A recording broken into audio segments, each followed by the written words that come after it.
Okay, welcome to the show. This is Ted Talks Too Much. And we've got another great one for you today. I am Ted Moss, ex-baby daddy, stand-up comedian, and your host.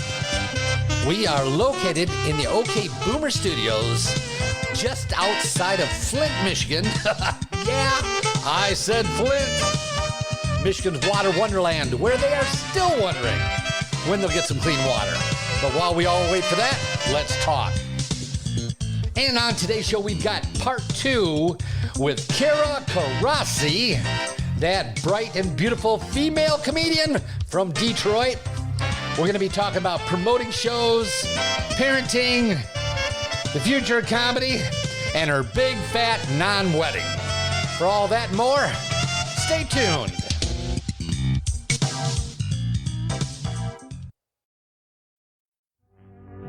We are looking for a few good men. That's right, men. And boy, oh boy, are there some perky perks. Have you ever thought a man's rectory is a place you want to be? Have you ever seen people rise when a bride in a long white dress passes by and think, I want to be her? If dirty stories are your thing, better than Penthouse Forum, we've got a quorum. And they're lined up to tell you true stories in person. That's right. You could be the professional in the confessional, where you can listen and no one can see your hands. Just contact us at Holy Joe's Super Seminary, where you never lose your job, because we specialize in transferring trouble. Or just go to surroundmewithboysandresses.com, where you can apply today.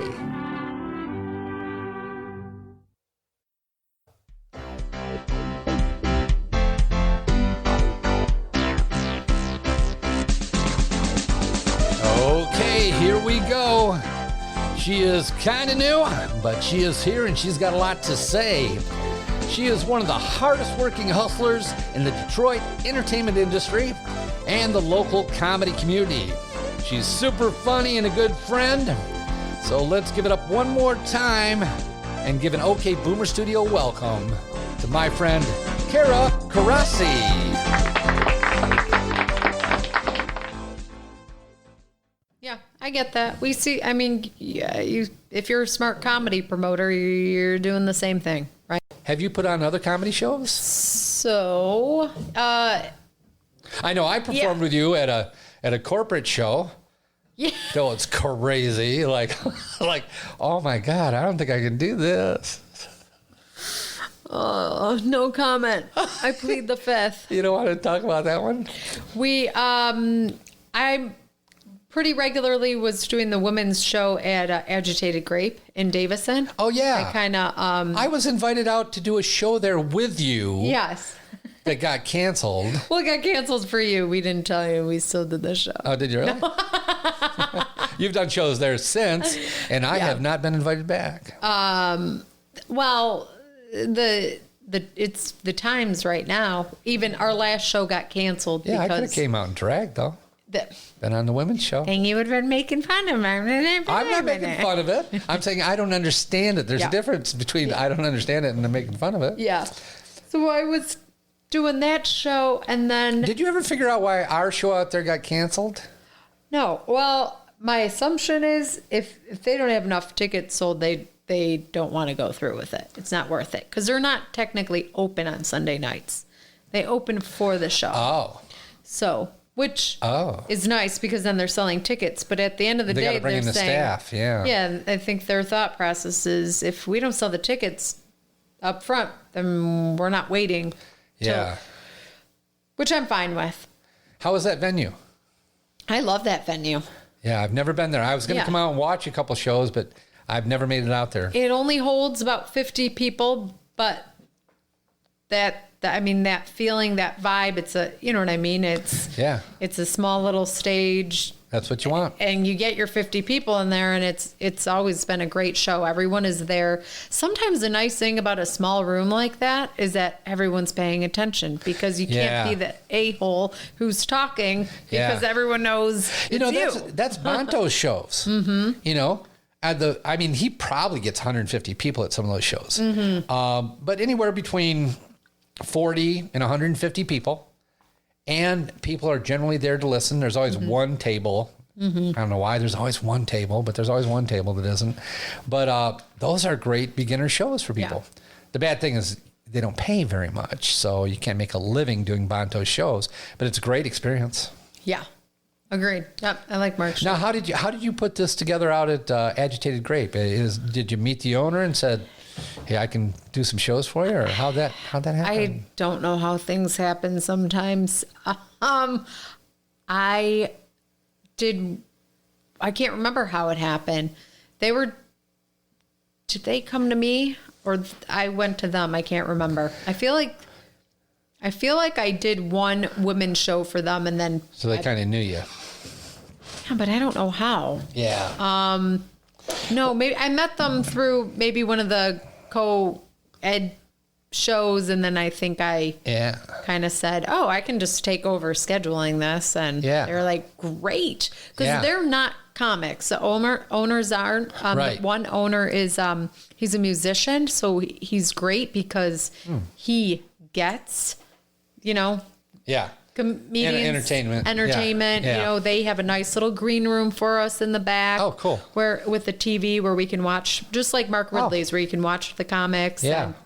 And, I think they always pay well, and shortly after that, that's where I started doing drag queen bingo, which I was making money on a Friday night then. I know, and that was a great idea. Right. Actually, and then I helped you make that connection. 100%. That was all, yes. Thank you. That was that introduction was all you. And I had to kind of talk you up to them too on the other side.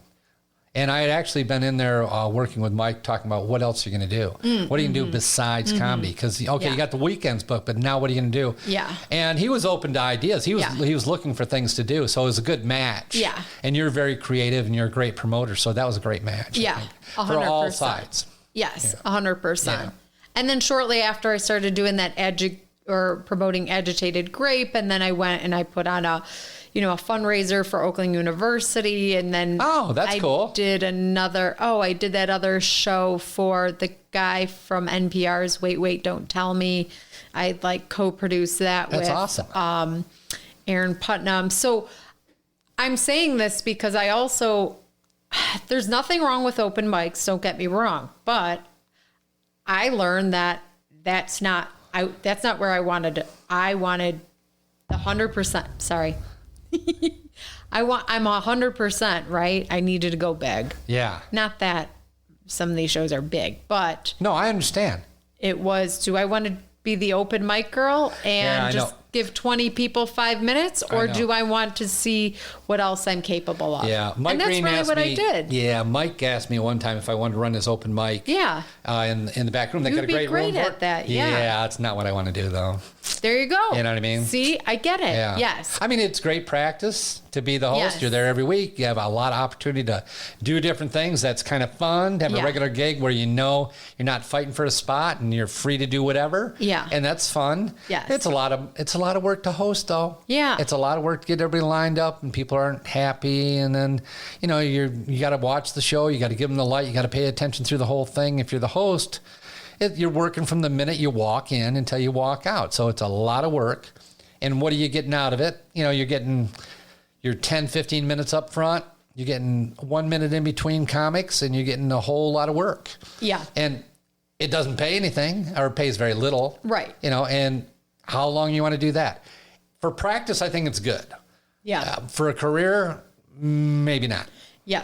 So, yeah, I totally get that. Yes. That's where I was with it. Yeah, I get it. It was just, okay, I think it'd be, I know the owner there. I think my ex-in-laws owned the bowling alley. And I think he loved, I don't think he minded it. I should say that. Yeah. It was kind of a tough crowd, though. It's kind of a rough room. Yeah. Yeah, that community is changing a little bit. The north end of Flint, where I grew up, is merging out into Flushing. Got it. Because the people in Flushing are moving out because General Motors left, so all the execs have left. So that's getting to be a tougher area. Mm-hmm. And, Bowling alleys aren't the most civil place in the world. A lot of drinking, a lot of tough people, a lot of people just hanging out. And I don't know. There's a lot of good comedy shows at bowling alleys, but I'm not really sure that's the venue you want to be in ultimately. Sure. I think ultimately, if you're putting on a show, you want to be Melissa Hager. Yeah. You want to be up in a little theater. Yeah. Now she's got to be careful because that's a very conservative community. Yeah. So you got to serve the community you're in. Yeah. I think the Flint community, like Monto is doing, is a lot easier to serve because I don't think they're really high on the comedy. They're not really picky about comedy. They're glad to have the comedy there. Sure. You don't have to be the best comedian in the world. They're still going to enjoy the show. Yeah. That's probably the most polite way to put that. But I think there's something to be said for charging something for the show. And if you don't charge people to get in, it has very little value to the people that are in. Yeah. If you're paying, even if you're paying $10, $20 to get into the show, you're going to probably pay more attention. Yeah. If you're going, we're going to have a show at your bar where you walk in and you normally sit and drink, you're going to get people that don't even want you there. So I think that makes it difficult. So there's that transition area between open mic and professional show. Mm-hmm. That's a tough place to operate. But I think that's where you got to be when you're first starting your shows, isn't it? Sure. Yeah. 100%. I mean, that's one of the things that Joel recommends is putting on your own open mic because I got to know a ton of people right off the bat. Yeah, I'll bet you did. Right off the bat. Yeah, everybody's contacting you. Yep. You get to see them perform. You get who's reliable, who isn't, who's funny, who's not so much. Yep. And you get that stage time and, as a host, you're getting that stage time. But then I do think I got to a point that it was like, okay, I'm going to do other things. This is on the professional side, Joel is a big advocate of the 3-person show. Mm-hmm. The host, the middle, and the headliner. Mm-hmm. And apparently that was started at Mark Ridley's Comedy Castle. I mean, that's what I've been told. And I think that had something to do with him wanting to bring a headliner out of L.A., just flying one person out, and then get a couple locals to make a 90-minute show. I think the future of comedy is going to be shorter shows. Now, when you go to Vegas, they do 60-minute shows. I didn't know that until I was talking to Mike Green. 60-minute shows. Yeah, the headliner's doing 30. And the middle's doing 20 and the host is doing 10. That's a show. Yeah. And I think people have shorter attention spans these days. Mm-hmm. I'm not 100%. Sure it's a bad idea to morph into a shorter show. Mm-hmm. And I actually kind of like the format of showcases where you have maybe 4 comedians all doing 15 or 5. Mm-hmm. Maybe one's doing 15 to 20 at the end, the other are all doing 8 or whatever. I kind of like that format. And in the showcase format, you get better comics. You're going to pay them something, not a lot, but you're going to pay them something. Mm-hmm. You get better comics. You can be a little bit pickier about who's going to be on the show. And you can put on a quality show. And I don't think it has to be 90 minutes. No way. Don't you think most people, common people, if you give them an hour show, they wouldn't know it isn't a standard comedy show, do you think? No.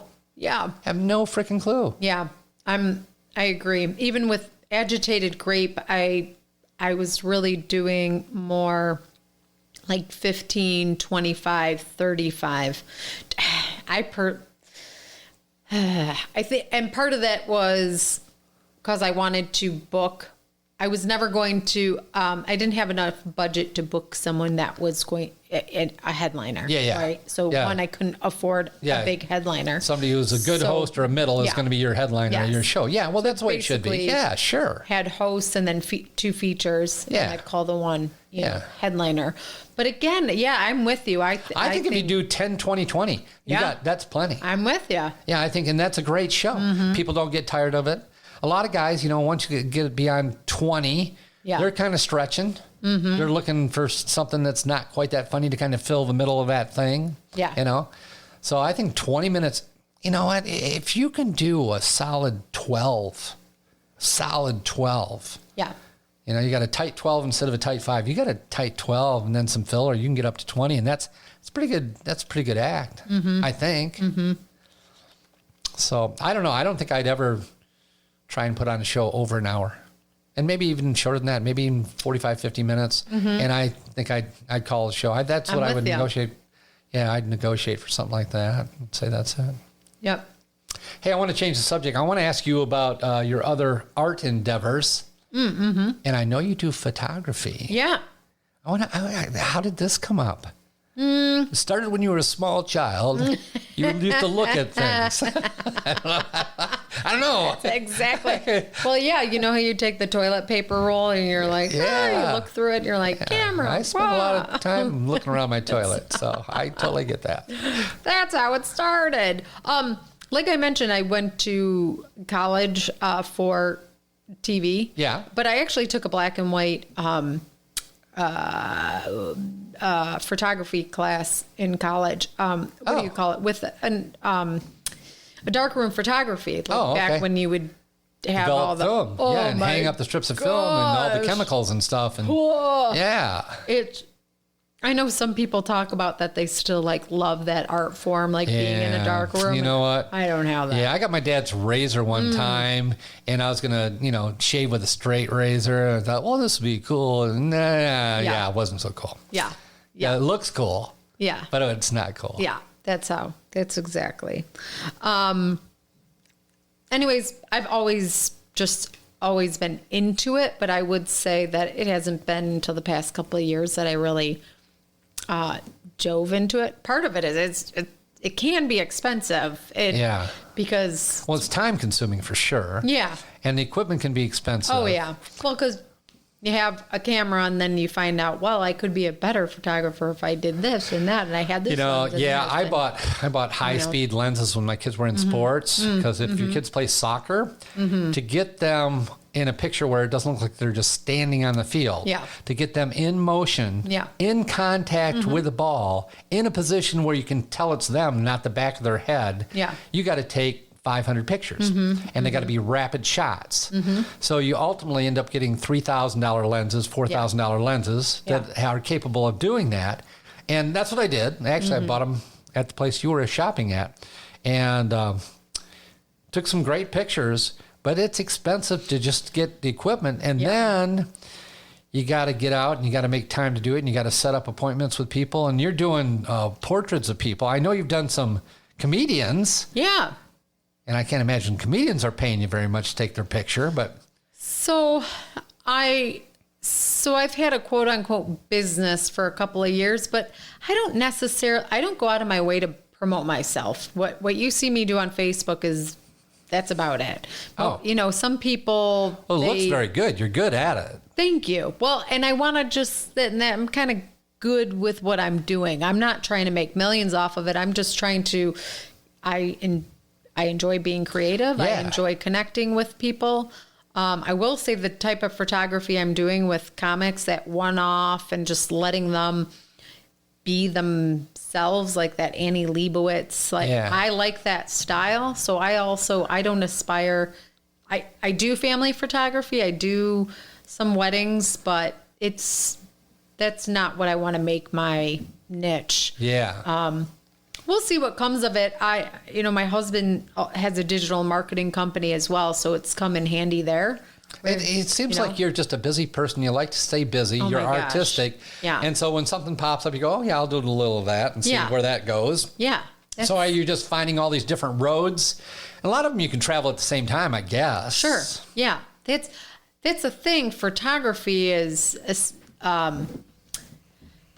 you can do photography on your phone, but we're always going to everything needs a photo, everything needs video now. So it's not a bad art form to continue to tap into. Right. Now, do you paint or anything like that? No. Not at all? I'm not good like that. No. Hey, I was going to show you a picture. I'm good with anything. I'm really good with computers, anything digital.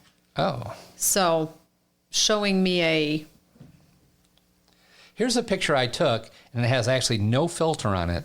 It was one of those nights where the light just turns right, and I yelled to my daughter. I said, "Come jump on the swing set." Oh, cool. And I said, "Jump on the swing set right now while the sun's going down." "No, you got to swing. Just swing back and forth." That's awesome. Isn't that neat? There's no filter on that. That was just how the camera picked it up. That's so cool. Sometimes you get those moments. I love that. Well, I paint, and I painted a picture of you.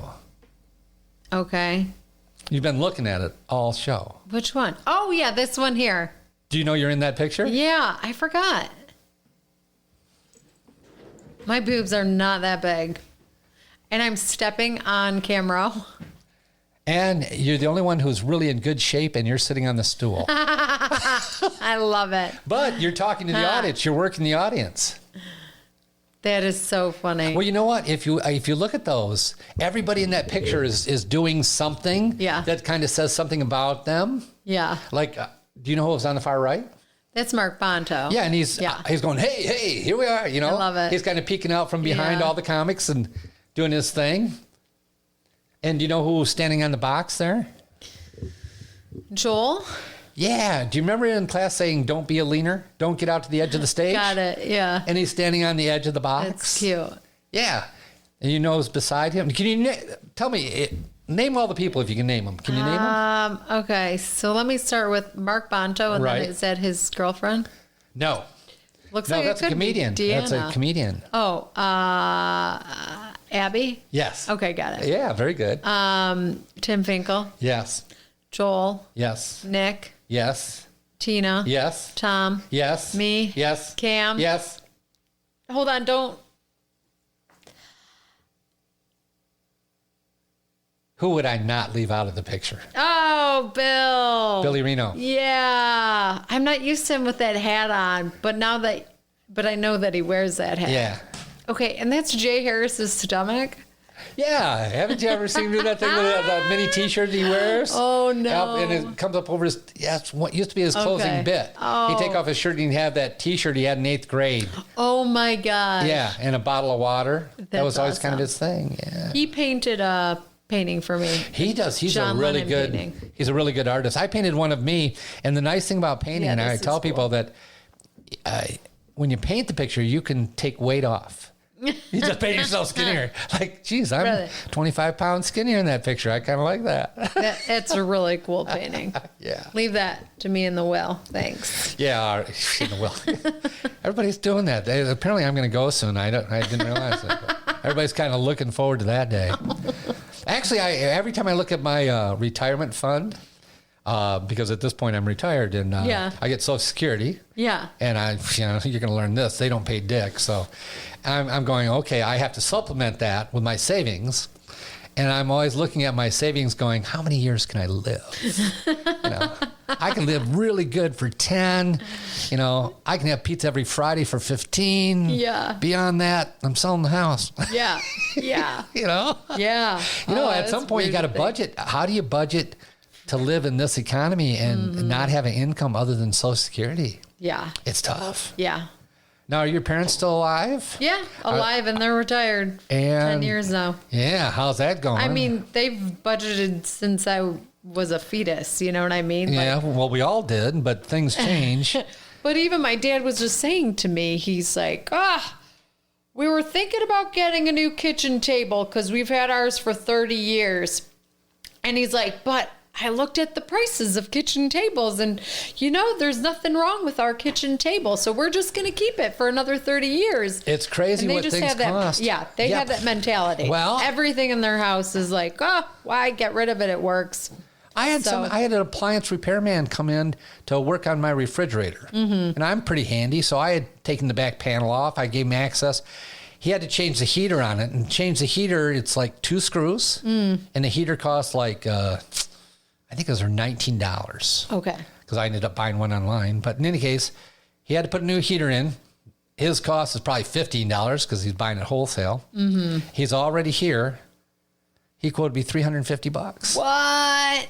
Oh my God. I said, that's a labor rate of $1,000 an hour. I said, dude, because you can do this. All you got to do is take out 2 screws, put that on, you're out of here in 15 minutes. And you're charging me $250 labor for 15 minutes and you're buying something for $15 and charging me $100 for that. So you got a, 5-time markup on that. Brilliant. I said, I'm old, but I'm not stupid. Yeah. I'm not paying you $1,000 an hour. What did he say? Okay. That's the price. I had a plumber come in the other day to run a gas line because I'm converting over to a gas stove because I miss my old gas stove. Yeah. And to run a gas line, and there's a place to hook it. There's a what did I say? There's a little plug downstairs in the ceiling, 10 feet away from where he's got to poke it through, and to run a 15-foot gas line, $650. Oh my gosh. That's what I said. I said, I'm not paying you $650. I said, you got to be crazy. I'm not going to do that. Yeah. He said, okay, service call 45. I said, here's your 45. Go away. I said, I'll get this done for $200-$300. I'm not going to pay $650. I said, are you kidding me? And I got it done for like $250 plus 45, so it was $295 total. So, yeah, it's crazy. I think people will take you if you aren't careful. Yeah. When I moved in here, I had homeowners insurance for the purchase. There's a deal where they insure all your appliances and things when you buy a house. Yeah. I didn't know I paid for that, but apparently the realtor put it in there. He probably makes a commission on it. So somehow it got folded in. Yeah. And, you sign 1 million documents when you buy, when you mortgage your house and all that stuff. So I signed it. I had the insurance. I moved in. The air conditioner wasn't work. I thought, oh, that sucks. And I didn't know I had the insurance. So I called somebody up and they came in and they said, you got to replace the whole condenser and everything outside and whatever. And so I said, well, I can't go without air conditioning. Yeah. So the house is only like 8 years old. Replace whatever has to be replaced. And they did. And it cost me like $4,000, $5,000, whatever it was. And then I figured out I had the insurance. I said, oh, that's cool. So I got a hold of the insurance company and they said, oh, well, you had to talk to us first. And I said, I couldn't talk to you first because you didn't acknowledge that I had the insurance and send me my documents until after I had the problem solved. Yeah. And it turns out that they had messed up my paperwork at the factory, at the company, the offices, and it got on the wrong desk. So it sat there for a month or so. So they had a glitch in their system. And when they finally figured it out, they said, well, you didn't have to have that whole thing replaced. Yeah. You could have just replaced this and that and the other, and you should have spent about $1,600 to do that. So, but the local heating and air conditioning guy comes out. He tells you whatever. I don't know anything about heating and air conditioning. Yeah. I know something about electrical, but I'm out of my, my area of expertise. So you trust people that show up and you go, well, this must be what people are paying them because that's the American way. We don't negotiate with people. Sure. And you don't tell them no. So yeah, my family's here. We need air conditioning. So you pay the long dollars. So I went back to the company and finally they reimbursed me $1,600, but I still paid the balance of it. But I got new equipment, but still I got screwed. Yeah. I just bought all new appliances for my kitchen. That wasn't cheap, and I had to shop around for that. It's so easy to shop around, and you really should these days because you can get prices of everything online. Sure. And brick and mortar places don't want to compete with non-brick and mortar places. Yeah. And I totally get it. There's a convenience to go in and see the stuff and talk to people about it. And I don't mind paying a premium for that. Yeah. The question is, how much premium are you willing to pay? Yeah.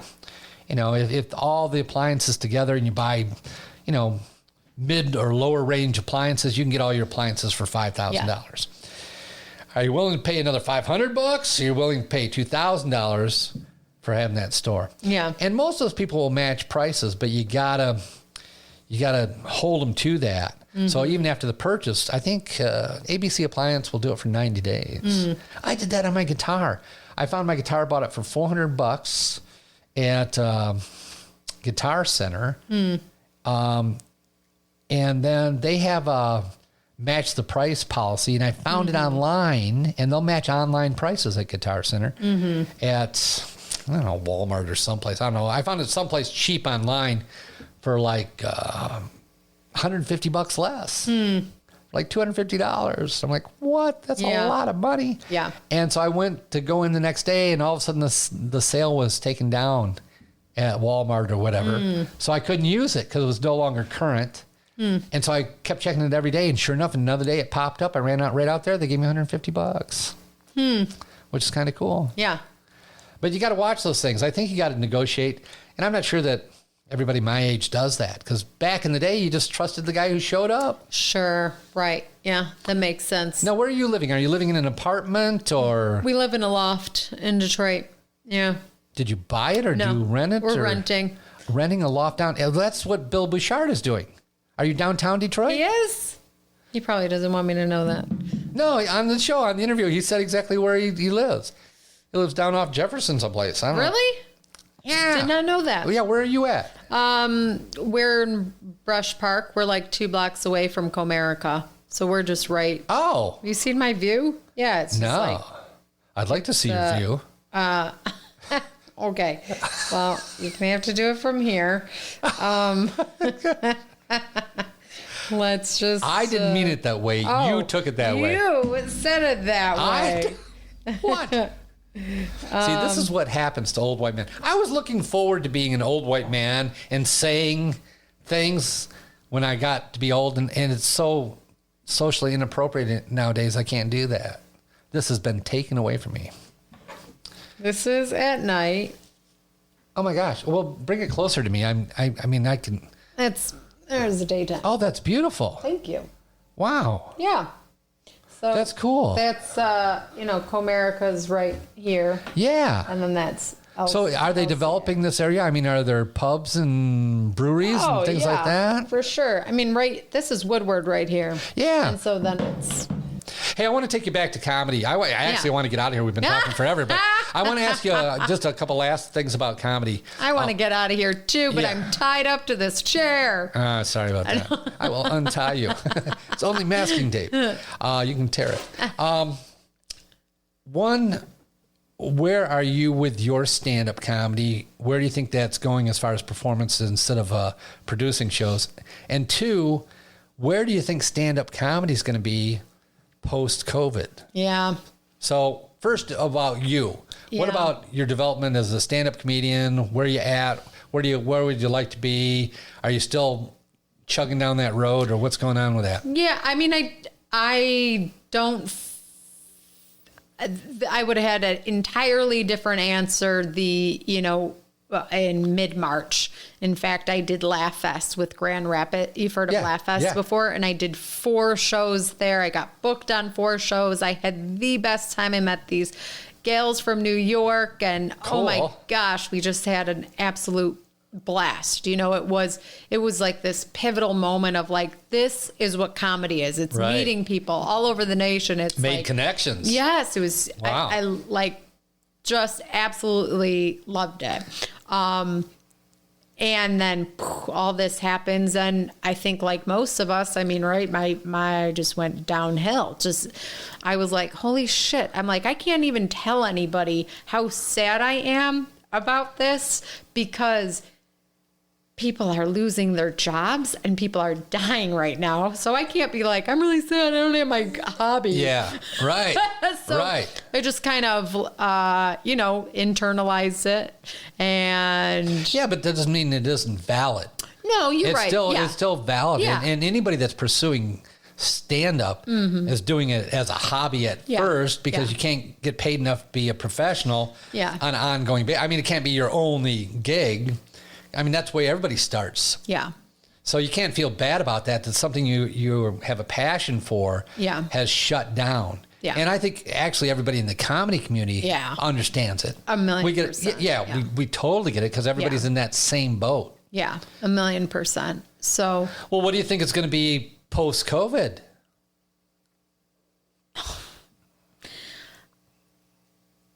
I don't know.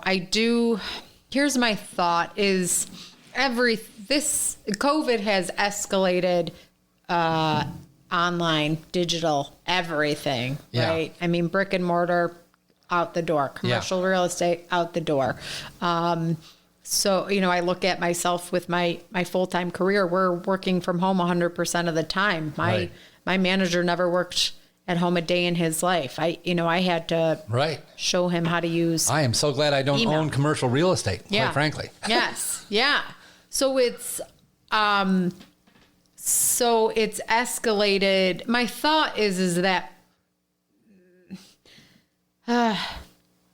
like part of me doesn't, I I don't know. Part of me wants to hope that people are going to be so freaking eager to get back at live performances and festivals and music, right? That it's just going to blow up again. And then a part of me thinks that COVID's probably not really even going anywhere for another 10 years. Like, it's here to stay, people. COVID's not just going to magically disappear. Yeah. We have to grasp that. Well, even if there's a vaccine. Yeah. Even if we can all get vaccinated to the point where we can get back together again. Yeah. I believe this changes stand-up comedy. Mm-hmm. I believe stand-up comedy will never, ever be what it was before. I agree. Now, I think there will still be big theater shows for the top comedians in the future once COVID's gone. That's going to happen. People are still going to want to gather in huge groups and see somebody famous perform, whether it's in Vegas or, a theater, the Fox Theater or whatever. I think those things will happen. Yeah. But I think the day in, day out way we're performing stand-up comedy, delivering it as an entertainment to the public is going to change. And part of it is based on the fact that if you look at entertainment now, you find things like TikTok. People get an entertainment in less than 60 seconds. People have a short attention span. They want to be funny fast. Yeah. And they want to laugh, and then they want to move on. They want to turn the channel. That we're getting away from the old commercial TV. It's like radio. I think radio's dead. I think podcasts are the thing because people tune in and they get to choose what they listen to. Yeah. And then they listen to it. And they don't hear a lot of commercial interruptions. And every 5 minutes you're going, and you're on the TED Talks too much. And you're not doing that. You don't have to do it. Well, I think the same thing is true about comedy. Yeah. So I believe that going forward, shows are not going to be 90-minute shows. Shows are going to be 30 minutes, maybe an hour, tops. Yeah. So the length of the show is going to close down. Yeah. And people, their attention span for entertainment has been shortened. Yeah. And even if you're performing at a bar, you're going to do a 30-minute bar show or an hour bar show. You're not going to do a 90-minute bar show. Those are going away. Maybe 45 minutes or something like that. So the length of the show is going to shorten down. And also that means the length of time that each person performs is going to shorten down. Yeah. So I don't think you have to have, half an hour, 45 minutes to be a really good comedian. I think you're going to be able to do it in smaller bits. I envision a time where you have a comedy parlor, say, like a comedy club.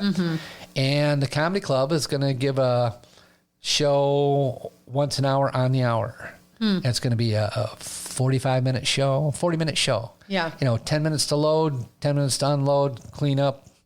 And every hour, so you're going to go to, I don't know, say you go to Mackinac Island or someplace where you expect to get entertainment. Or you go to some little downtown where they have a bunch of pubs and stuff. You drop in and watch a comedy show, and it's going to be a half an hour, hour thing. Yeah. Let's go have 2 drinks. Everybody's going to be required to pay $20, and with that, you get 2 drinks or something like that. Yeah. You're going to go watch comedy for 40 minutes. You're going to do that before you go out to dinner. Yeah. Hey, let's go. It's on the hour. It's so these little comedy parlors are going to have, 4 shows a night. Got 8, 9, 10, 11 shot clock show. And the same comedians are going to come in and they're going to do, each one of them is going to do their 8 to 15 minutes, whatever that happens to be. Yeah. And that's the way comedy is going to be delivered to a live audience. And the audiences are going to be smaller. You're going to have groups of 20 to 60 people. Yeah. You're looking for a group of 100 people or 200 people. And somebody's going to set these venues up just kind of like Planet Fitness, how the fitness industry kind of morphed into this kind of instant. Smaller. Come in and do, you're going to do your 30-minute circuit. You're going to walk in and get the heck out. And we're going to have a gazillion people coming to it instead of having a fitness center where only some people are coming. And those people are going to come and they're going to stay for 3 hours. And, they're going to be the guys that are, coming 3 days a week. It's not going to be like that. Yeah. It's going to be like I think there's going to be a different look to it. Yeah. Now, stand-up comedians love stand-up. And it's hard to change the keys to what makes stand-up work. And part of it is having that kind of closed environment with a lot of people kind of packed together and not have the entertainer right on top of the audience. I think that kind of lends itself to a little mini venue. Yeah. So if you could find a little store in a little downtown and set up a comedy parlor and run 4 shows a night, Wednesday, Thursday, Friday, Saturday, 4 nights a week. And I think you could pay the comedians maybe a percentage of the door. Mm-hmm. We're going to split between the comedians 35% of whatever the door is. Yeah. And you're here tonight, you're going to do 4 shows. Yeah. Instead of doing 1 show. Mm-hmm. So you're going to be expected to stay there for 4 hours, and you're going to be expected to do your set 4 times, and it's going to be a 8 to 15 minute set. Yeah. What do you think? Yeah, I'm completely with you that it's going to have to be shorter sets. And I was thinking the same thing with TikTok. Everything is okay. It's got to be make it funny and make it move. Yep, exactly. Yeah. So I'm curious what comedy's really going to look like in 20 years. I can't even fathom, because even I look at people that are my age in their 30s. I think you go back and you start to say, oh, okay, well they, how was technology already changing? Like I was still going to the theater because my parents grew up that way, but I think most kids weren't going, you know what I'm saying? Like in the 60s, that's all you did. You went to the theater. That was a night out. Yeah. So all I'm saying is trying to look at how it's going to change with the generations. I think it's impacted by how that generation was raised. Right. So we'd have to leave the theater early if we wanted to go parking before we went home. Yeah. Let's leave early. You want to leave early? Yeah. Let's leave early. Yeah. Because Mom knew what time the movie came out. Yeah. Oh, see? Yes. Yeah. That's, so my fear is that people are like afraid to ever leave their house. Not because of COVID, but because they have become so introverted. Yeah. I can already start to see it where some people I feel are making COVID the excuse, like to stay home. Well, the COVID, and it's like, I have people that still won't come into the podcast because they're a little bit afraid. Yeah, I get that. And you're talking into a mic, that other people have talked into. I don't know how long. I don't think it lives that long on things. So. Like 24 hours, I think it's pretty much gone. Yeah. So, but yeah.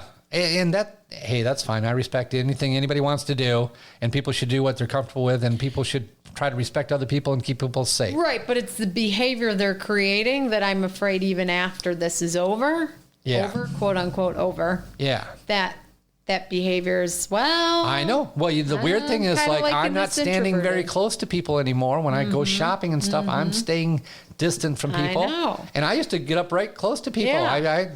I'm kind of a close guy, Yeah. Balls on the face. Yeah. I mean. What? Okay. Not you. I didn't say that. This is, all right. Let me introduce my guest for the day. Yeah. I think it's going to change, whether we want it to or not. Mm-hmm. And, everybody is always stuck in what has happened before, and they think it's going to continue to happen. But everything changes. Mm-hmm. Nothing's the same. Mm-hmm. There's no more Blockbuster. You know what I mean? Exactly. Things change. Yeah. And live entertainment changes too. And we're delivering comedy. We can't fall in love with this is the way it's been done, so this is the way it should be done. We have to say, if we want to do stand-up, we got to find somebody to listen to us stand in front of them and entertain them while we talk. Mm-hmm. And how do you do that? And I think making a little venue that's like the In-N-Out Burger of stand-up comedy, run them in, entertain them for 45 minutes, and run them out. Mm-hmm. Is a way to do it. And I also think since commercial real estate is going to be so cheap that you're going to find people that own a piece of commercial real estate and they're trying to sell tacos or beers or breweries or whatever, they're going to give you a room for free just to get people on the premise. So I think to set up the little venue is not going to be difficult. Yeah. But you got to go to some place where people are going out to be entertained. They're used to going to pubs, whether it's Ann Arbor or Brighton or some little town like that. Has a lot of foot traffic. Yeah. And, you go to a pub, you get something to eat at this pub. What do? You're walking down the street, you're looking for something to do. Yeah. And live entertainment for 45 minutes for $10 or $20, I think is something that might fly. It's outside the box, I know, but I think... That's a thing. I don't think it's outside the box. I even, my mind is kind of like, oh, isn't it interesting? There used to, variety shows used to be very popular. Yeah. And I could even see that becoming, because again, you need that, whoa. Yeah. Just constantly something different. Yeah. And I had already, prior to all of this, I think you and I had this discussion where I think something's got to we got to shake things up with comedy. Yeah. I think that, and I think that's again why Drag Queen Bingo. Yeah, it's ready for its next evolution. Yes, yeah, exactly. I think so too. One of my ideas is, or one of my thoughts is that we build shows backwards. We find a venue. Then we find the comics, and then we search for an audience. How in the world can we motivate these people to come to the venue that we've pre-selected, and hear the comics that we've pre-selected? So I'm thinking, isn't it better to find the audience first?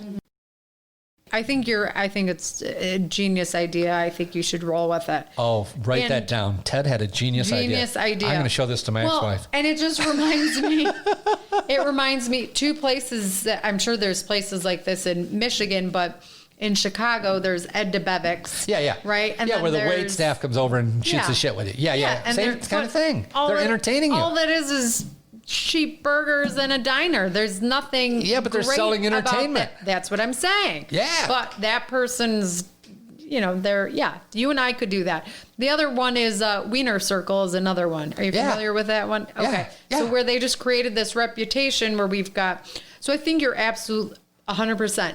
And I think that's an old school concept where there used to be, I thought, ahead of movies, there would be a physical person who would introduce it. Okay, let's talk ancient history. I have to go to the bathroom. Okay. Go to the bathroom and put this on hold. Should I? Yeah. Can I? Break. Yeah, break. Potty break. Can I get a water too? Yeah.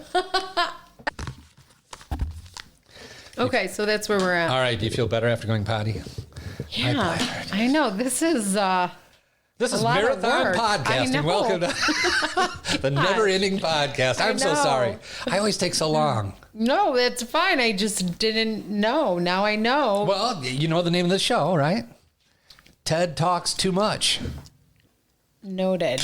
Yeah. Actually, I'm giving you a sticker. Look at that. I'm giving you a sticker and a card. And Oh, good. I'll be able to sell this on eBay for nothing. Well, I'll tell you what. If I become famous, it's going to be very, very valuable. Okay.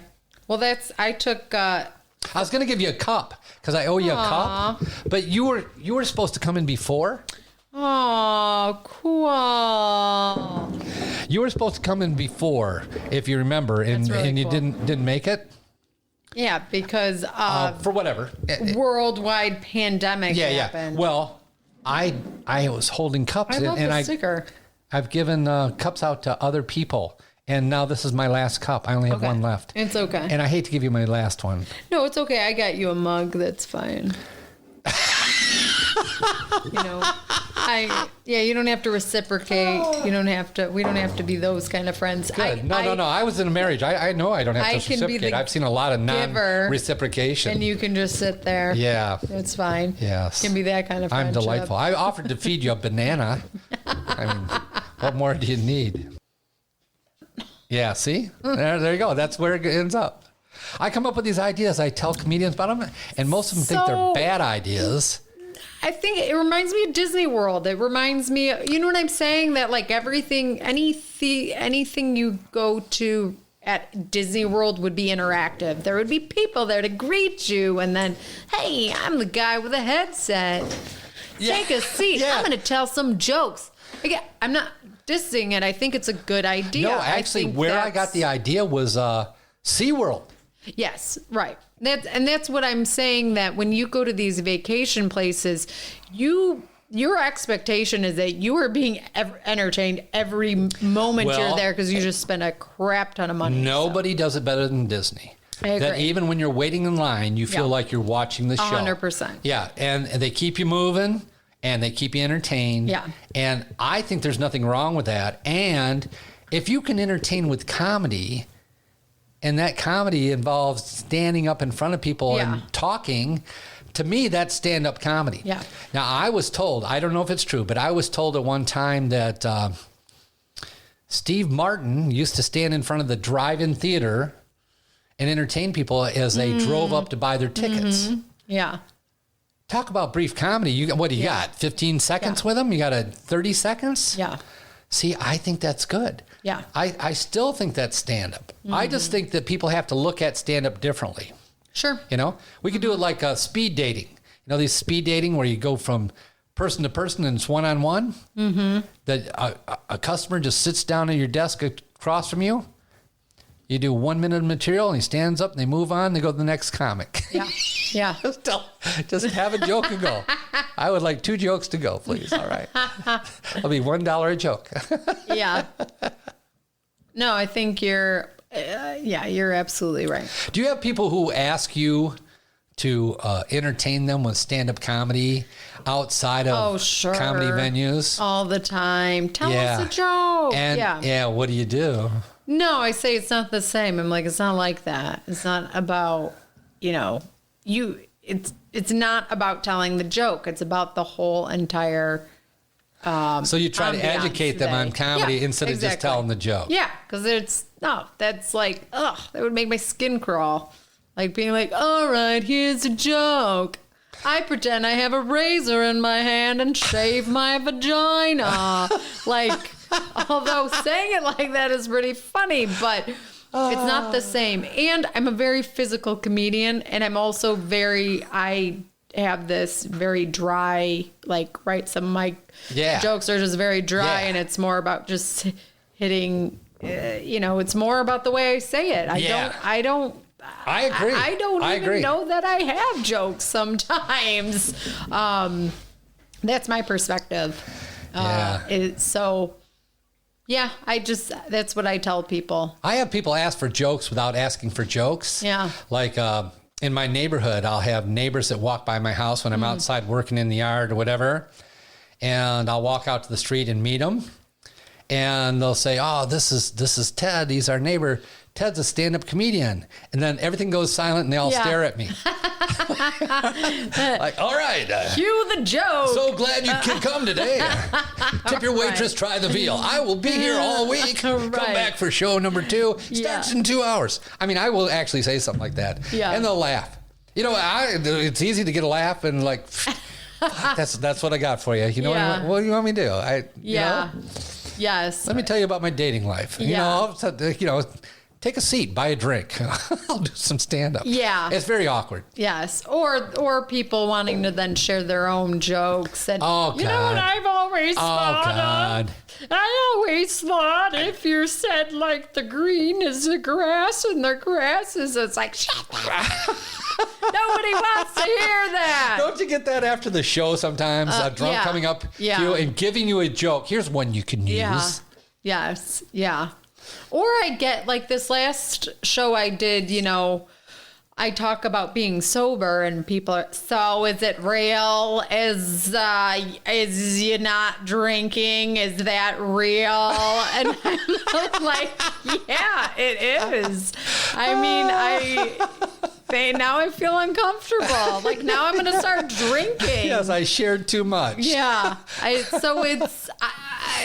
And I don't know what they want from it. Now, some people will also ask about the sobriety and then they want, oh my gosh, I had a show at Tommy's. Yeah. What is it? Big Tommy's. Big Tommy's, yeah, Novi. And what happened outside in the parking lot was more fun than the show. Because, is this something you want to share? Oh, no, not bad. I mean, just that I I was like leaving the show and the guests are kind of lingering and there's like 8 of them and they're like, oh God, we loved you. And they're like, yeah, like you're really sober. Yeah. Well, this is my granddaughter and she doesn't do heroin anymore. And then she's like, but I still drink. And I'm like, then out walks this other man and he's like, oh, that's my ex-wife. But I'm like, holy shit. Like it was, I'm like, why were we talking about this? Why am I involved in all this?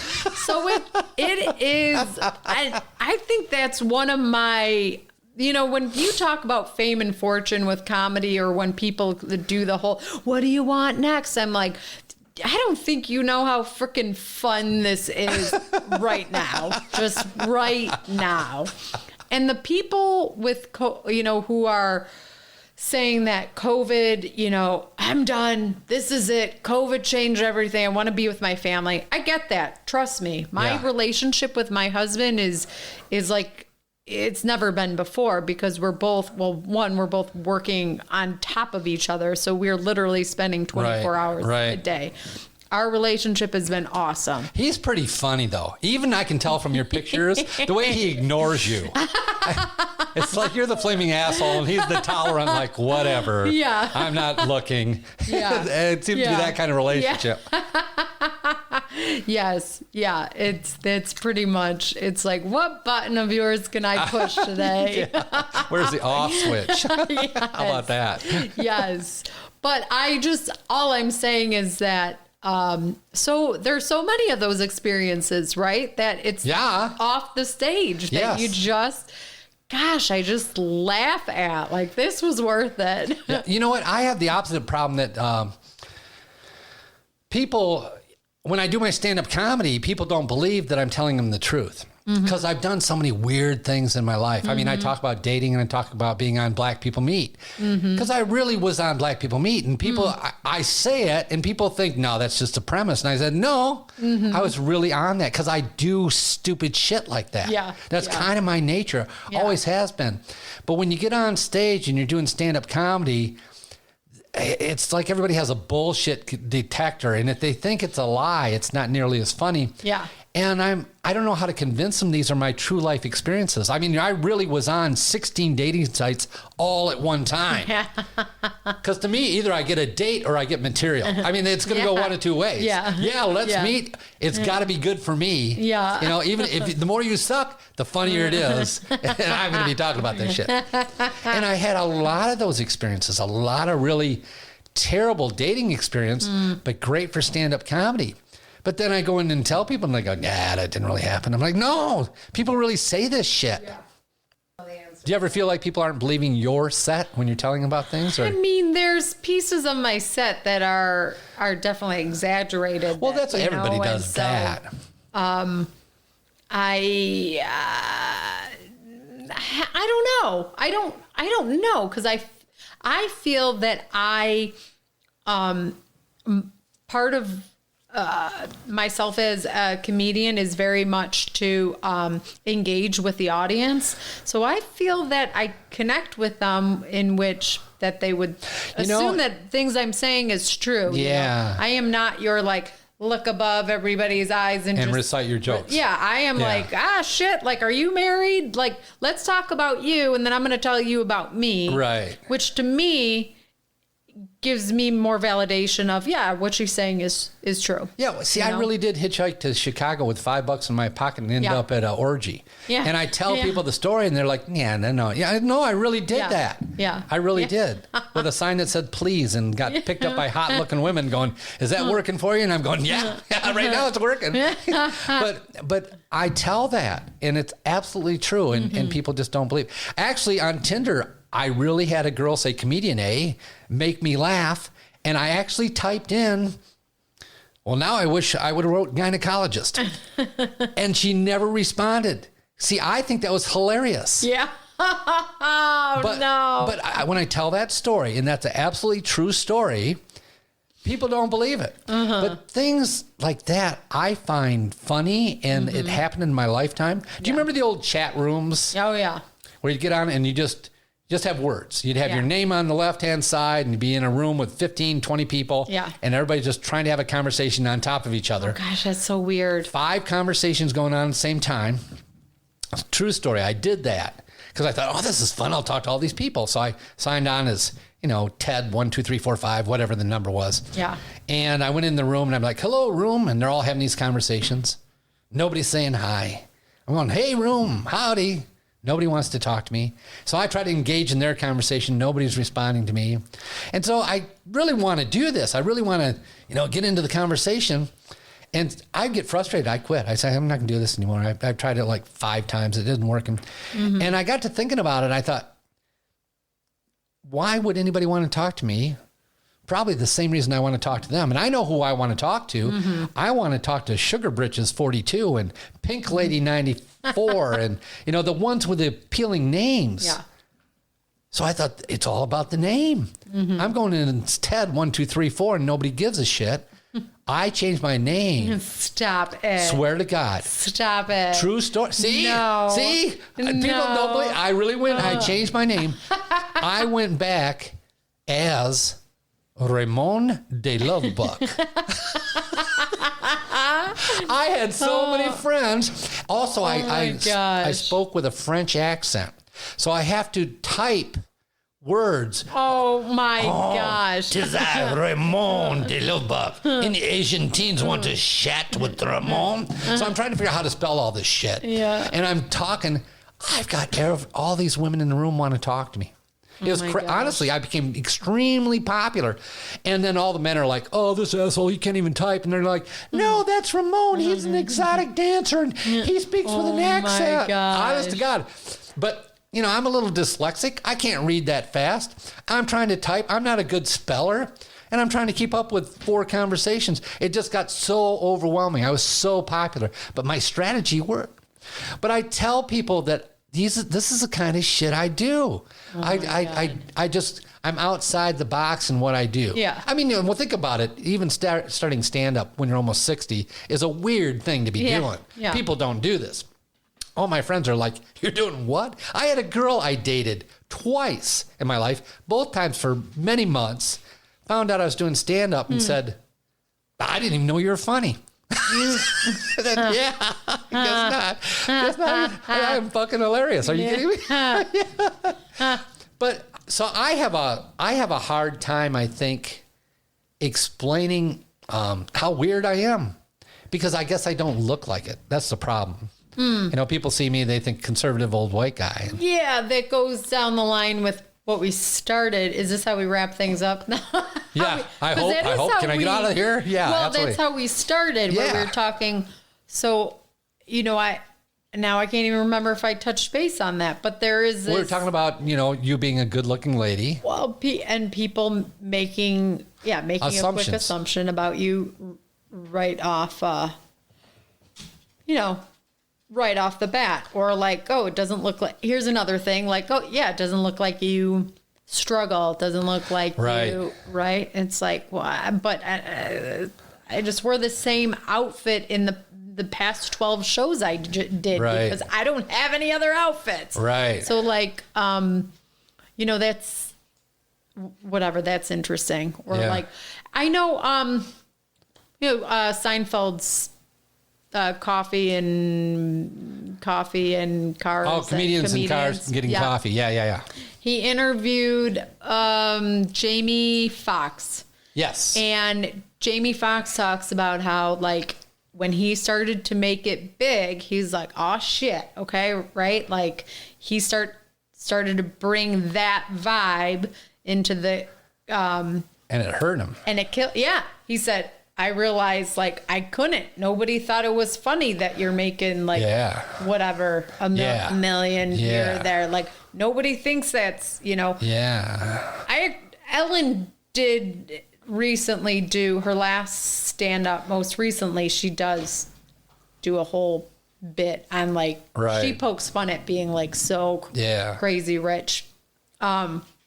But it's so extreme that I think it's funny. I personally found it funny. Yeah. But anyways, I just found that interesting that someone like Jamie Foxx, who, okay, we all know ain't struggling. Yeah. But he recognized that. You got to be careful. I got to be careful. But, I think it's, it's hard to tie into the other side of that too. When I was 19 years old, I lived in an apartment that cost me $25 a week, $3.57 a night, and white privilege kept me from being homeless. I shared a bathtub with my neighbors, not a shower. There's no shower. We all sat our ass in the same bathtub with my neighbors because I couldn't afford anything else. Yeah. I was hitchhiking to work and shoveling asphalt to go back to college. I mean, I didn't live at home with my parents in the summertime. I lived by myself in the ghetto in Flint. But people don't get that vibe from me, you know? You know, it's been a long road. I've made some progress since then.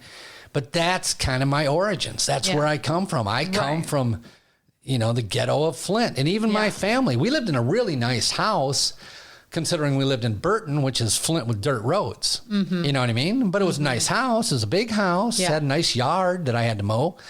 But we never had any money. We didn't have, you know, it was hard to get lunch money for school. And people don't understand that. I started buying all my clothes at 14 because my parents wouldn't buy me any more clothes. You're done. You got to get a job if you want clothes. So it's that kind of background. But people who meet me now, I don't tell them this. Yeah. You know, but I kind of talk from a perspective of somebody who's been through that. But I think because of how I look and how I carry myself, it's you got your light on. It's hard to buy in sometimes. And you don't want to be seen as being disingenuous. You want to be seen as being sincere. Yeah. So not only do you have to be sincere, but you have to be sincere talking from a perspective that they buy into. You know what I mean? I mean, when I say I'm single and dating and I'm on a dozen dating sites, that's a true thing. Yeah. But how do I get them to believe that? You know what I mean? Yeah. And I don't know what the secret is, but I'm sure people that do it well, somehow they get people to buy into that character. Yeah. And even, you know, I think there can be middle class struggle too. And I think I think ultimately for myself, my comedy goes in that direction. Yeah. Is that like, you know, it's not, oh, woe is me. The maid didn't clean my house today. You know, that's whatever. But you know, a middle class struggle. I'm starting to joke about the fact my husband and I both work from home right now. Oh my gosh. Yeah. I can barely hear my soap operas in the middle of the day because of his conference calls, you know? I do remember early on you doing a show with me in Burton and talking about how you lived in Grand Blanc. Well, and after the show, I had to tell you. I didn't even say I lived in Grand Blanc. I was introduced that I lived in Grand Blanc, and that set me up for failure. Yeah, and but you did talk about your husband buying expensive cars. Yes, in your true. bit. Yeah, and after the show, I said, you probably don't know because you aren't local. Yeah. But the people in Burton are some of the poorest people around the area, and the people in Grand Blanc are some of the wealthiest people around the area. And they're right beside each other. Yeah. So there's a little bit of friction there. Absolutely. Yeah. No, you're right. You have to be sensitive about that stuff. You're right. Because people get, they're easily offended. Oh, you're on that team then. Yeah. You know what I mean? And you don't want that. No. Yeah. Exactly. And since I grew up in Burton, I knew that going in. And the funny thing is, you tell them, I'm coming home. This is where I grew up, right down the road. Make a couple local reference. You're our guy. Yeah. Everything you say is great. So that's fun too. Yeah. But generally, Flint is an easy audience, I think, don't you? Yeah. They laugh at everything. They aren't real sophisticated about comedy, and they're ready to laugh, and they're out to have a good time. And I love Flint audiences. Yes. Yeah. Yes. My people. Yeah. Yeah. Absolutely. Yeah. Your people be Sterling Heights people. Is Sterling Heights like middle class? I don't even know what Sterling Heights is like. It's all. My perspective, it's shifted a bit. The transition tends to be that kind of people move, people sell their house in Sterling Heights to move, 15 miles north. North is better. Going up the ladder isn't that much happier. And I think the same thing is true about success. Mm-hmm. I think, like you said, there's a lot of fun that you're having right now at this level. Yeah. There might be a lot more burdens if you're doing Netflix specials and you got to be on a movie set and you got to show up here and do, with all that success and all that money comes a lot of unhappiness. Mm-hmm. Mm-hmm. And people who are primarily unhappy because they don't have money don't understand that there's a lot of burdens and unhappiness in having stuff too. So I think there's both sides. Although you aren't going to get a lot of sympathy. They're going to go, oh, you go cry on your yacht or whatever, So. Yeah, and for me personally, and I always say this to my husband, I'm like, my biggest not concern, but I guess, thought with myself is that the things that make me happiest are when I'm doing, like creating. I love creating. I love achieving. So, I for instance, could, my husband and I could live off of one income, no problem. And I choose to work. I love working. I love what I'm learning. I love constantly, being challenged. So we talk about that often, if I were to say, hey, I'm going to try and go for comedy full time, right. But I'm afraid I would miss, all the other stuff. Yeah. And it has nothing to do about the money. Yeah. And by no means am I, I'm not trying to, all I'm trying to simply say is that, right, if I had the opportunity to forego my salary, to go after one thing, I don't know. I kind of just love. Yeah. And there's, and I don't pick myself to be I don't buy lavish things. It's not, I'm not like that. So yeah, you aren't seeking happiness in material items. Yeah. So it's well, it's you know what? What's interesting, and I would like to think that as you get older, you get wiser, that you learn some things that weren't apparent when you're younger. And I certainly would guess that you would think that you're probably wiser than you were 10 years ago. Well, you know what? So do I. And 10 years ago, I was in my 50s. And I hope in my 50s, I was wiser than I was in my 40s.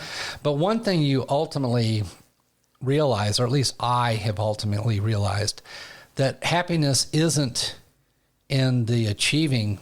It's the road. It's a road to achievement. For sure. It's like if you think about Christmas.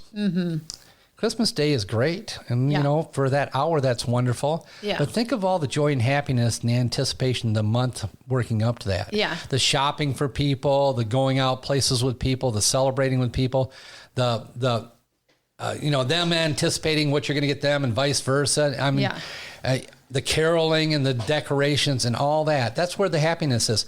And when Billy and I were on that tour, we did that tour across country and we did 30 shows in 90 days.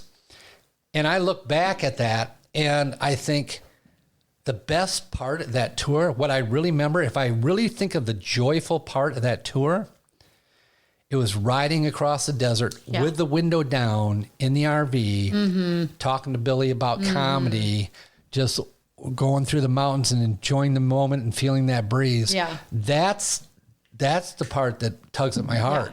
Yeah. That's the part I think, oh, God, that was great. I really like that. I like sharing that moment with a good friend and that environment and finding new places and pulling in places and what's this all about?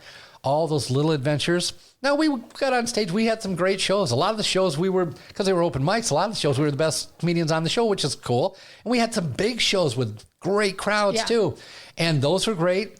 But the best of that tour was being in the moment and being on the road. Now, people say they hate the road and they hate traveling, and I get it. If you're by yourself and you're just checking into motel after motel or hotel after hotel, that could be draining. And eating those little free breakfasts and going out and finding someplace to, that could be terrible. But we were free to go anywhere we wanted. We weren't booked. You want to leave today? You want to stay for a couple of days? What do you want? You want to hunker down here? What do you want to do? Yeah. And running into even bad situations and laughing about what the hell was that about? Yeah. We just got kicked out of a truck stop by a guy that didn't speak English. Did you even know we were supposed to? I didn't know. Did you know? Yeah. Those were the fun things. So I really think in everything you do that eventually you're going to look back at it and think, it was the road too. Yes. It wasn't the arrival. And so when you get older and you travel, you have to enjoy the journey, even though it's going to be full of complications and problems. the definition of adventure has to always include inconvenience. If there's no inconvenience, it's not an adventure. Exactly.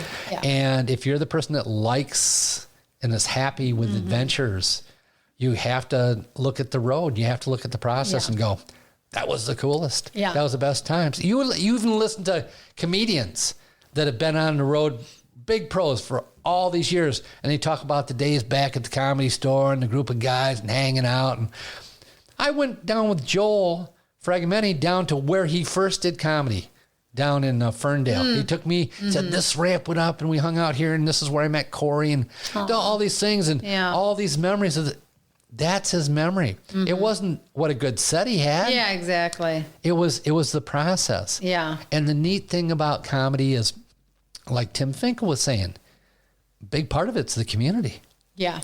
Why in the world would I have a lovely young lady like you sitting in my house talking to me for too many hours, for 4 hours, if it wasn't for comedy? Yeah. You know, and sharing her thoughts. Writing your will. Maybe I write wills.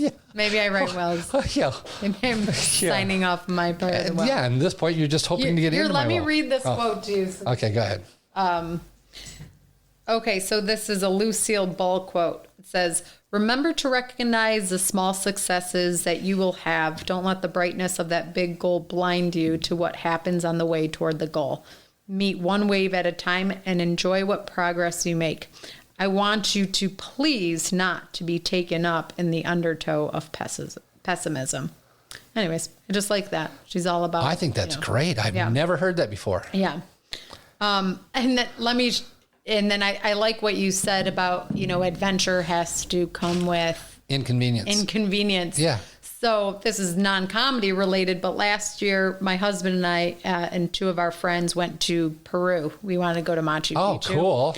Which was super awesome. So I had to get a new passport because I got married and I didn't have my new married name on it. And so I went through the whole process of, that's you again. All your booty calls. No, it's my son. Oh. If it's a booty call for my son, I'm living the wrong life. Okay. So anyways, we're going to, I got a new passport. We're going to Peru, and I feel like I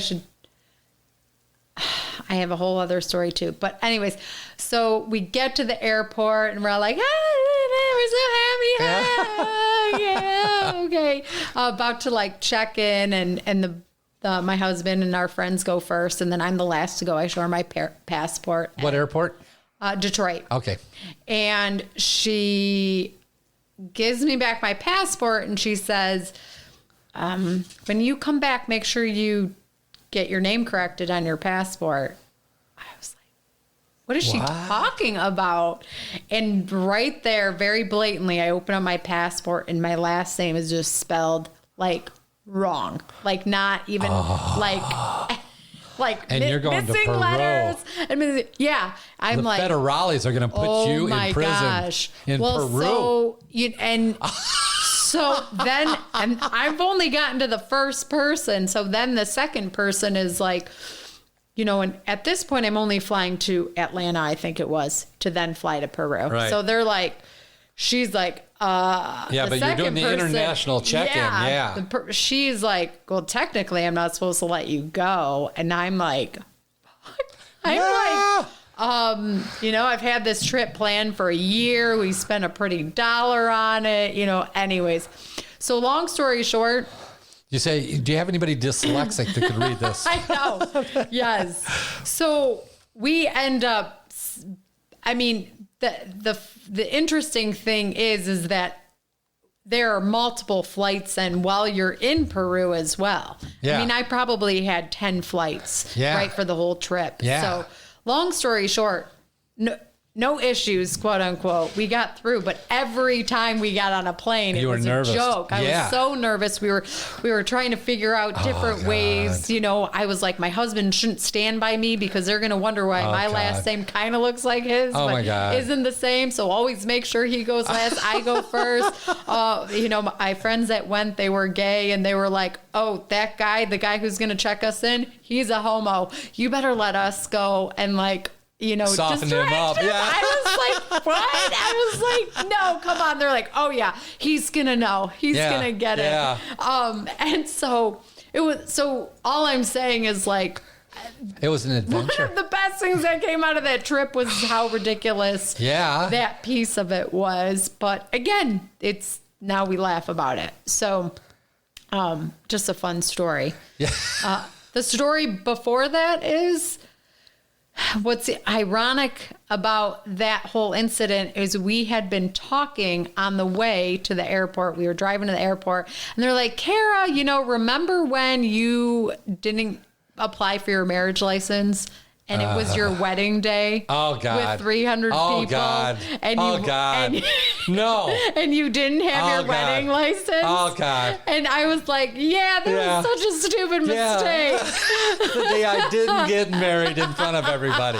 Everybody thought I did, but I really didn't. Yeah. Oh my God! Yeah. So that's our. You didn't get married. You had a wedding and didn't get married because you didn't have a license. I laugh about it. We had almost 300 people at our wedding. I had 28 people in my wedding party. 28 people. Oh my God. I had and they all had the right gowns on, the right shoes on, everything. Oh my God. And everything to a T. You had no marriage license. And then we walked down the aisle. We do the ceremony. The photographer goes, okay, now I need your marriage license. I'm like, I don't have a marriage license. Oh, God. And I'm like, my husband, this is his second wedding. I'm like, you'd think you'd have this figured out by now, but. Oh, it's totally his fault. Yeah, right. I blame it on him. Right, all right, good job. Yeah, so I always say don't sweat the small stuff, because what we ended up doing is then I applied for my license, which, by the way, was at the Flint.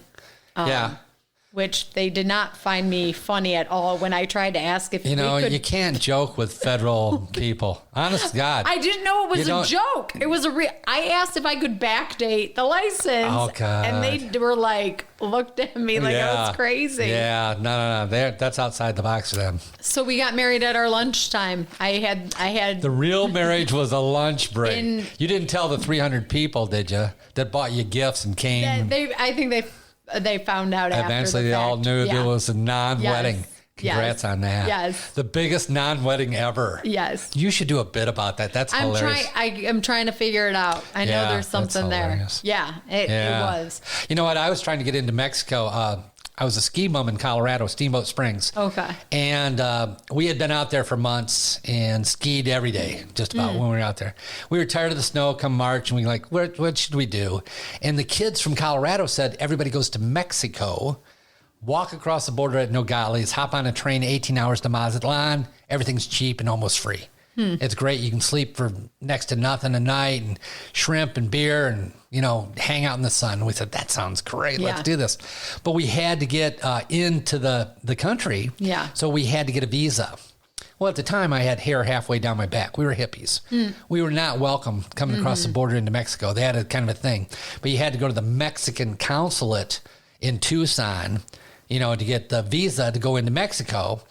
And the people at the Mexican consulate refused to speak in English. They could, but they wouldn't. They're making it hard. And because we had long hair, they didn't want to let us in. They're looking for a reason not to let us in. Yeah. So we did the thing where you go out and you buy hats, and we tucked our hair up inside our hat. So at least we had that going for us. They couldn't tell we had long hair.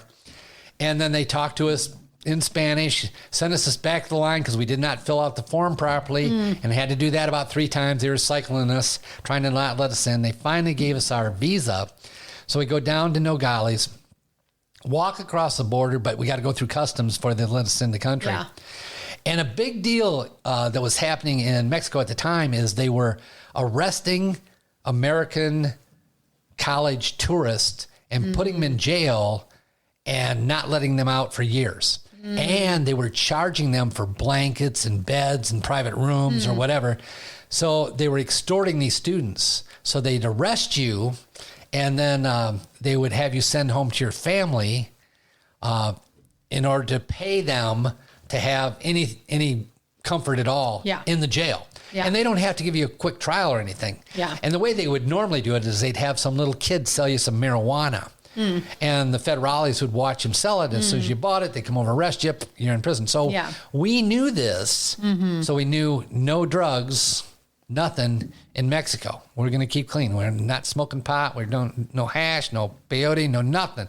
We're going to be clean when we're down there. So I'm sitting there waiting to be talked to by the guy that's going to let us onto the train at the international station there where we had to check into the country. And I'm leaned over with my elbows on my knees, sitting down on a chair. And I notice a chain around my neck is dangling. And on that chain is a roach clip. And the roach clip, and the roach clip has all this residue from smoking pot and stuff. And I think, oh, shit, I'm already in the country. I'm here talking to the federales. I'm going to prison today. Oh, my gosh. Honest to God. And so I took that chain and I put that little roach clip in my hand and I tugged on that chain real slowly until the chain broke. And I took my hand slowly and dropped it down underneath the chair, elbowed my buddy. I said, dude, I just dropped a roach clip on the floor. We got to move.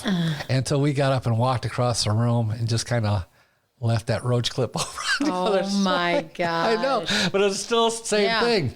Yeah. And actually, when I went to mainland China and got into that country, they, and I did it back when England still owned Hong Kong or was still leasing Hong Kong, but they put you through a gauntlet you had to go through by yourself. So you had to talk to different federal agents all by yourself through these stations. And there was about 4 different ones where they stamp your passport and stuff. But the rest of your travel group was not with you. It's just you one-on-one in this little teeny cubicle with this little communist guy with a red star on his hat, you know, and automatic weapons. And you're just hoping that when you get through the gauntlet at the other end, that everybody in your tour party comes out the other end with you, because you never know. Yeah. You never know. But it's an adventure. Yeah. And, you know, but that's the fun part. I mean, I rode my motorcycle around the Great Lakes, and I could get in my car, put the cruise on, be a lot more comfortable than sitting on a bike, you know. But the adventure, that's the fun part. Sure. The inconvenience. Let's get you out of here. Good God. I'm going to end up having to make you dinner or owning you or something, paying rent for your time. I don't know. Well, this was fun. Hey, thank you so much for coming in. It was awesome. I'm sorry I don't have a souvenir cup for you. I feel so bad.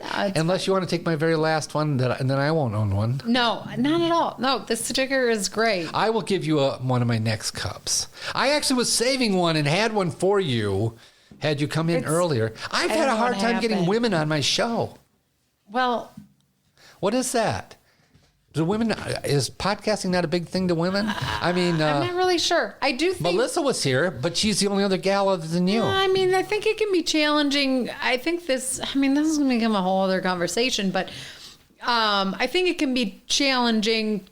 Like for you, my husband knows who you are, so it's like easy for me to be like, I'm going to go to Ted's house by myself and be by myself in his house. And he's like, I've seen him. He's an old white man. Go. Like, I'm okay with it. I am totally safe. He's also would like to get in the well. So it's, you know, it's like, that's our angle here. Oh, no. You think that might be part of it, huh? Yeah.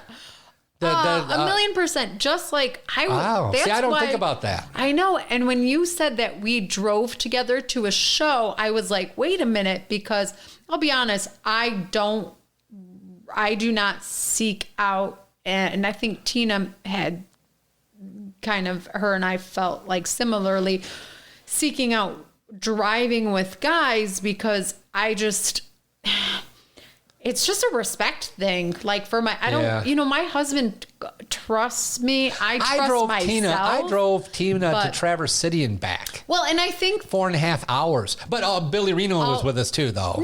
No. Okay. So, and I'm not trying to call out myself or Tina or anyone, but I think there's people we need to create relationships with first, and then before you hop in the car to go someplace at night or a bar or whatever. But I don't, like I said, I don't have to. No, that's a good point. No, that's a valid point. Who you are, you've been met, but there's some people. It's like you know, and I don't want to go down that road. Yeah. Well, I think for some people, even people I know it's not a priority, that they will schedule to do a gig. Mm-hmm. And they'll do that 2 weeks at a time. They'll show up on time. They'll be there. They'll do it. Yeah. But for some reason, podcasting is important to some people and not to other people. Yeah. I think it depends on the podcast you've been on. Yeah. And what you think about podcasting. Got it. Yeah. Yeah. I think it's a new thing. So people aren't really sure. Is it important? Am I just wasting my time? Yeah. Does it do anything for me? Is there any exposure? I enjoy it. I need to do better at promoting other people's shows. Even I haven't promoted anything I've been on. I don't. Oh, you're going to promote this. I'm totally going to be on you. Like, have you shared this? I don't know. I'm just weird about, I don't know, like weird about the attention thing. Promoting your own shows is weird to you? You put on shows. You were a producer. I know. You've promoted all those shows. Yeah. I don't know what it is, but. Yeah. Anyways, I'll promote it. This is you will. Yes. Yeah.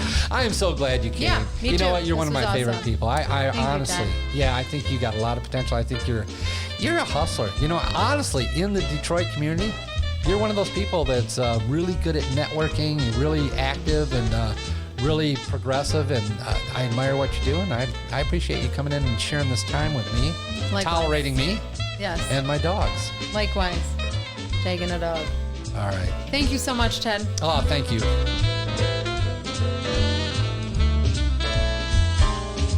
All right, that's going to do it for the day. And I want to give a special thanks to my guest, Kara Coraci. And I'm not even sure at this point if that's the right way to say her name, but isn't she great? If you ever get a chance to see her, check out one of her shows. She's a very funny lady. And as for me, you can follow me on Instagram at Ted Talks Too Much. You can email me at tedtalkstoomuch@yahoo.com. And do me a favor. I need you to do me a favor. If you like the show, share the show. That would be a big help to me. I'd appreciate that. In the meantime, until we talk again, be good to each other out there and try to be happy. Until next time, I'm Ted Moss, and those are my thoughts. That, Bob's your uncle.